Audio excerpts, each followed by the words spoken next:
Stop feeling stressed all the time and improve your life. Here's 6 steps how you can do both of those things starting tomorrow. You don't need to be an expert to do this. You don't need to know anything. All you need is willingness to change. If you have this, you can conquer the issue that's ruining 99% of people's lives today. And you can upgrade your brain to improve every single aspect of life. I thought all of this sounded too good to be true. I was wrong. The catastrophe of unawareness. Unawareness is the enemy. It refers to not being mindful of your environment, your actions, or the effects of those actions. Think an inability to put things into perspective. We're not talking about productive daydreaming here. We're talking about being physically present but mentally absent to such an extent that the purity of every moment is diluted. The most alarming thing about unawareness is that you don't know you're a victim of it until you do, and then everything changes. More on this later. This is the catastrophe of unawareness. It's the plight of modern society. Our minds are weighed down by the past, fixated on the future, but never buoyant in the present. You know the feeling. Everyone does. But the problem is not how many people experience unawareness, it's how often people do. Consider these examples. You're chilling on the couch after a long day of work, scrolling on Instagram. Your partner has just walked through the front door and asks you, "How was your day?" You say, "Not bad," while watching a reel of Ryan Gosling singing "I'm Just Ken" at the latest Oscars. Your partner wanted your attention and a more thoughtful answer, but you were too unaware to realize it. Next example, you're at work. Your boss just responded to the email you sent her yesterday with a report that you've been working on. You nervously open the email and you can feel your heart just pumping. You see that your boss has pointed out a few things to fix before the end of the day. And then your anxious brain experiences a whirlwind of negative thoughts. I'm incompetent. I'll never be promoted. My boss hates me. You fall victim to your anxious brain and its reactive thoughts, but you're too unaware to realize it. Final example, one that I can definitely relate to. You've just published a post on Threads. You keep refreshing the feed to see whether it's getting good engagement. 2 minutes passes and nothing. Crickets. And then you start thinking, I'm not good enough, I should quit, people don't like me. You're too unaware to realize what these thoughts really are. So those are 3 pretty trivial examples. But one of the main reasons why unawareness is catastrophic is because it can lead you down a path you hate. I studied law from 2016 to 2021. The 6-year journey involved a 3-year undergraduate degree and a 3-year postgraduate degree. In 2019, at the beginning of my postgrad, my depression reached, well, a new level of depression. So I went on antidepressants. They worked too much. I remember my ex and I calling it quits on a Saturday afternoon, and that night I went to the library to study as though nothing happened. Yes, I am a nerd for going to the library on a Saturday night. Anyway, I couldn't feel anything. No sadness, nothing. I didn't like that. Then fast forward like 18 months, in August 2020, I came off the antidepressants. It was bittersweet. I started feeling emotions again, but I lacked awareness to understand and control them. So they controlled me. This led to having a panic attack immediately before my corporations law exam in November 2020. I was literally hyperventilating in the passenger seat as my grandma was driving me to the exam venue. We arrived at the car park. I looked at Gigi, my grandma, and said, I can't do this. So we drove straight to the GP, got a doctor's note, and I deferred the exam until January 2021. A lot went wrong in the second half of 2020. I knew I had a lot of changes to make to right those wrongs in 2021. I just didn't know what those changes were. Unawareness is the enemy. Augmented awareness. Presence is the greatest present, to yourself and to others.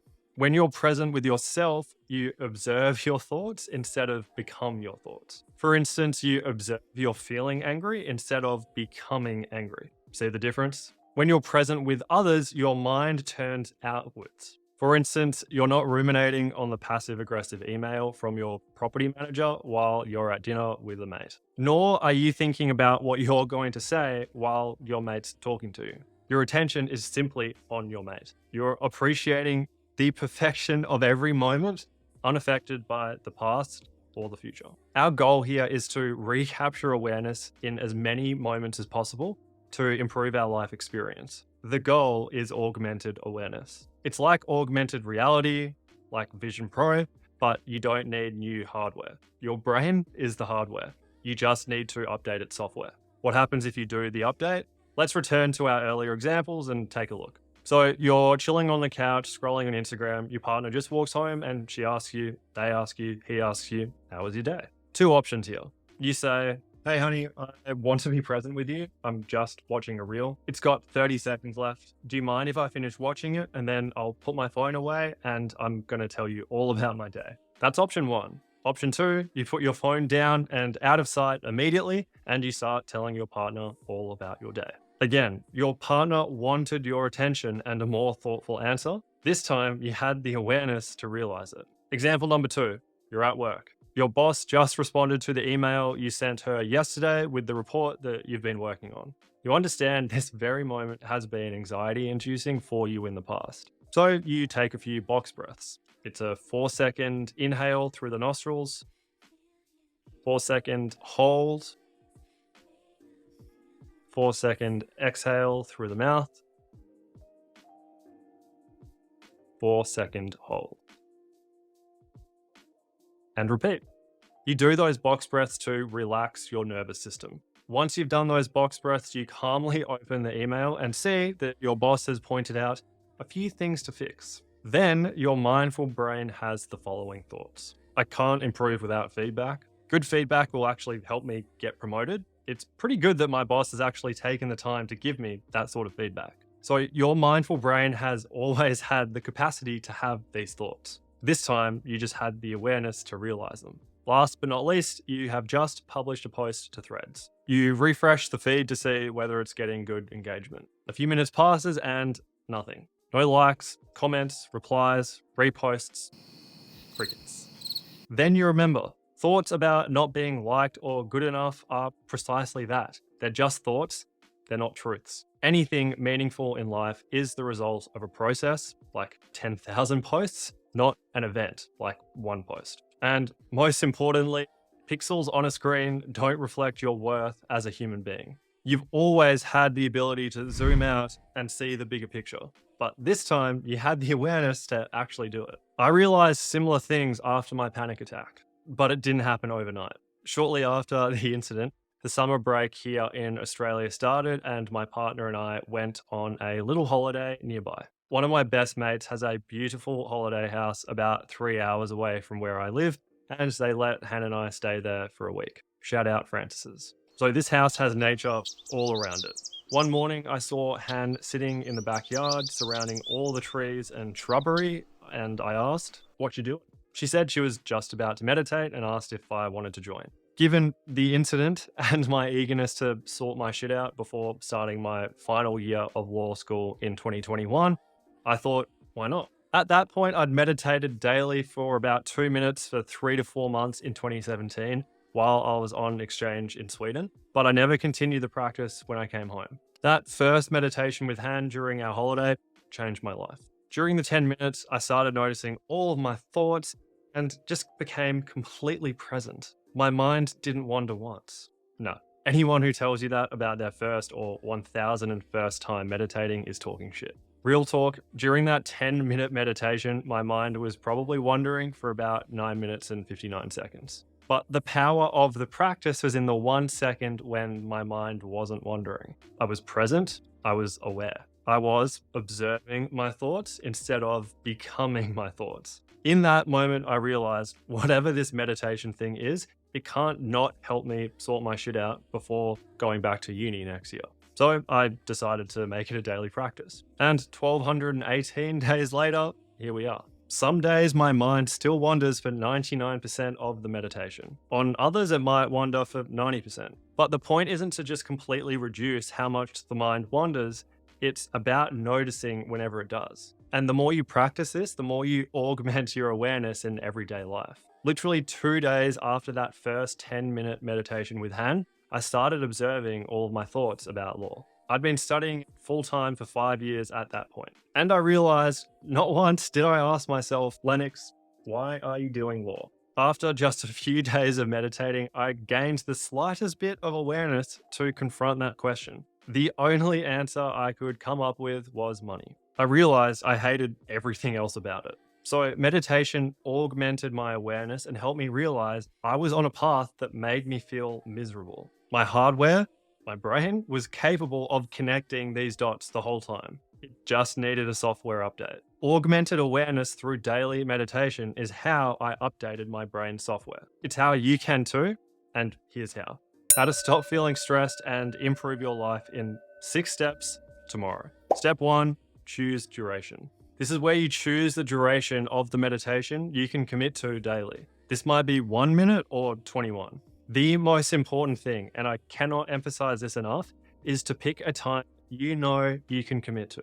Make it so easy, there's no excuse. You can make excuses not to do 100 push-ups a day, but you can't if it's just 1 push-up a day. The point here is to set the bar so low, it's impossible to fail. And the whole point of this is that it's better to start small and build up over time rather than to start large, get overwhelmed, and just never make any progress at all. We're building a new behavior here, and the best way to build behaviors is with habits. That leads us to step number 2, which is create implementation intention. You're 2 to 3 times more likely to follow through with a habit if you make a specific plan for when, where, and how you're going to implement it. Enter implementation intentions. This comes from my favorite non-fiction book of all time, Atomic Habits by James Clear. You will quickly realize I am a huge fan of James Clear. So what is an implementation intention? From the great words of Mr. Clear himself, an implementation intention is a sentence that clearly indicates how you intend to implement a habit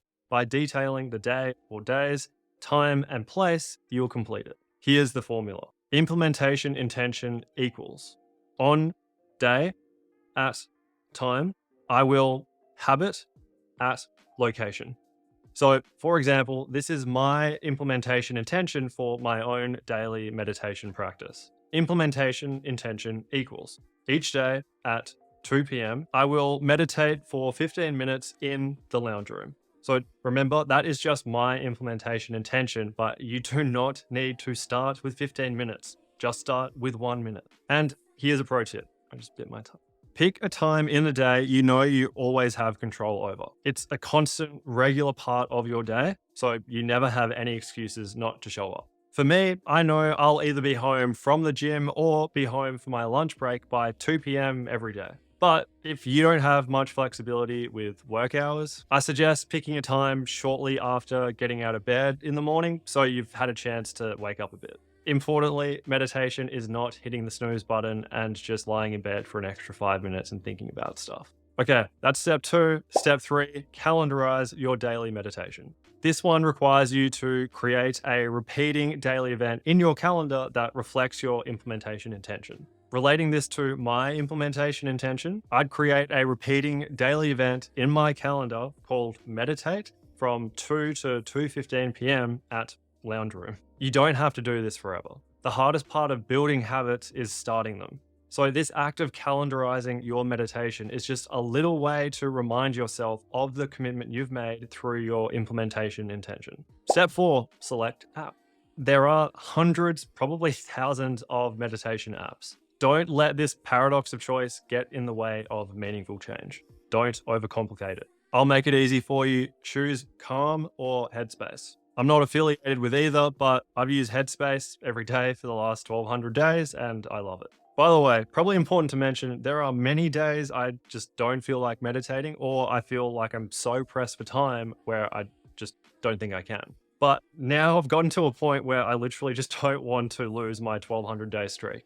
So I just find a way to meditate on those days, even if it's for a minute, not to zen the fuck out, but just to maintain my streak. The point here is that you're not waiting for the right moment to show up. The right moment will never show up. Don't expect to ever think, oh yeah, I feel like meditating now. The point of your implementation intention is to remove the option of showing up. You just do it. Headspace and Calm both have streaks. I highly recommend leveraging streaks to build and then maintain your daily meditation habit. Step number 5, don't break the chain. From Atomic Habits. Jerry Seinfeld reportedly uses a habit tracker to stick with his streak of writing jokes. In the documentary Comedian, he explains that his goal is simply to never break the chain of writing jokes every day. In other words, he is not focused on how good or bad a particular joke is or how inspired he feels. He is simply focused on showing up and adding to his streak. Don't break the chain is a powerful mantra. End quote. The point here is that growing the chain is satisfying for the same reason we engage in streaks. We love to see progress and we hate to disrupt it. But more importantly, the likelihood of achieving your goal, in this case, augmented awareness, improves as you grow the chain. So in the context of our meditation habit, this would mean a few things. Firstly, growing the chain by building your streak in your chosen meditation app. Secondly, growing the chain of your daily calendar meditation entry. In this case, each daily meditation event in your calendar equals a link in the chain. If you don't meditate on a given day, you have to delete that calendar entry, which means you break the chain. Don't break the chain. 6th and final step, start tomorrow. Not, I'll just start at the beginning of next week. That's a nicer way to do it in my mind. It's like clean slate, Monday morning. That's an excuse. Start tomorrow. You have no excuse not to do this. Everyone can find 1 extra minute in their day to do something. And you should know by now that augmented awareness through daily meditation is one of the best things you can do to not only reduce stress, but improve your life. Simple summary. Here is a simple summary of the stuff we discussed in this lesson. First up, the catastrophe of unawareness. It's a state of being physically present but mentally absent, resulting in a diluted experience of every moment. This is the enemy. Second concept we discussed is augmented awareness. This is the act of observing thoughts without becoming them and appreciating each moment to its full extent. This is our hero. And remember, augmented awareness is a software update for the hardware that is your brain. Last but not least, we then discussed how to reduce stress and improve your life in 6 days tomorrow. Step 1, choose duration. Step 2, create implementation intention. Step 3, calendarize daily meditation. Step 4, select app. Step 5, don't break the chain. Step 6, start tomorrow.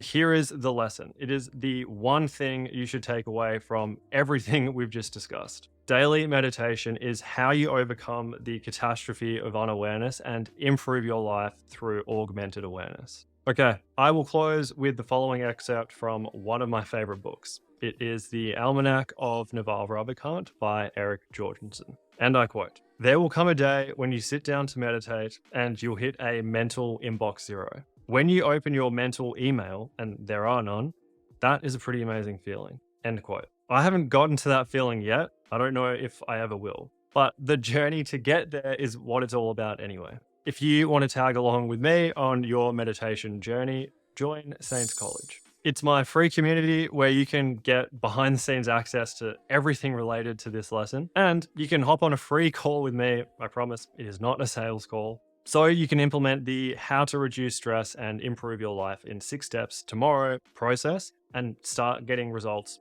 now. I'll walk you through the whole thing. There is no catch. The first 100 people in the community get to join for free. Then the price goes up to $5 a month. But if you're one of the first 100, it will be free for you forever. Check out the link in the description. Anyway, that is it for this lesson. Keep it simple until the next one.